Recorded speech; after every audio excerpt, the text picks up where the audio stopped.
asalaamaaleykum wa rahmatullah mbokki jullit yi noo ngi leen di nuyu bu baax te di leen ziyaara di leen ndokkeel ci weeru koor wu tedd wu màgg wi ñu am mbégte bu baax di dellusiwaat ci seen émission njariñul taalif seen mbokk ak seen Ndiaye Taalif di ci ànd ak yéen ci seen site bu am solo bi di Alxaybu TV di site boo xam ne site bu am solo la ñu ñaan képp kuy bàyyi xel émission bi na nga ci abonné di am mbégte bu baax a baax di leen ziyaara di leen ndokkeel bu baax waaye tey ñu indiloon leen génn xasida gu am solo gàtt lool waaye làmboo njariñ yu bare bari di xasida goo xam ne dañ ciy soññe diggante jullit bi ak saytaane ni mu ko mën a gàllankoore ci wàllu jaamu yàlla waaye itam man koo gàllankoor ci tey boppam loolu yépp nag ñu koy bàyyiloo xel jullit bi waaye di ci def ay soññ yu gàtt rek ci weeru koor bi nga xam ne ci lañu nekk ni ci jullit bi war a góor-góorloo ci kooram ak yu ni mel ñu ngi ko tàmbalee ci diggante saytaane ak doomu aadama bi ñu wax ne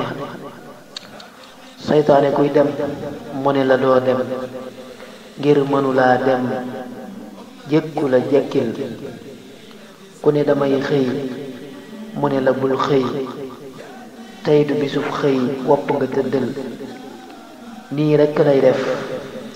te nii la daa def nii la fasoo def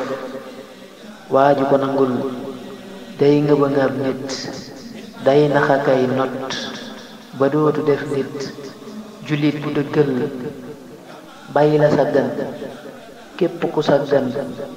kenn la dul gën ngir gën a yombul yow mi tilimle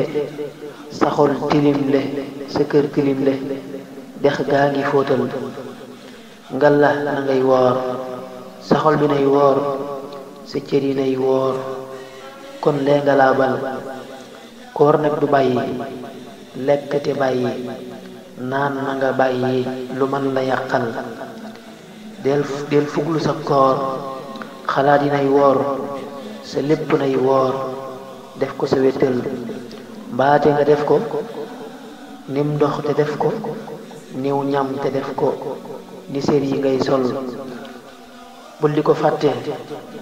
ndax di ko fàtte waral na joote fàtte ko jékkul bul di ko fàtte ndax di ko fàtte waral na joote fàtte ko jékkul weer wi dafay gan képp ku sa gan ba gan gi faf dem jafeel nga jéggal del ñaan akay tuub te farlu ci njub bàkkaar yi bul xeeb del sàkku njëggal ay weeru njëggal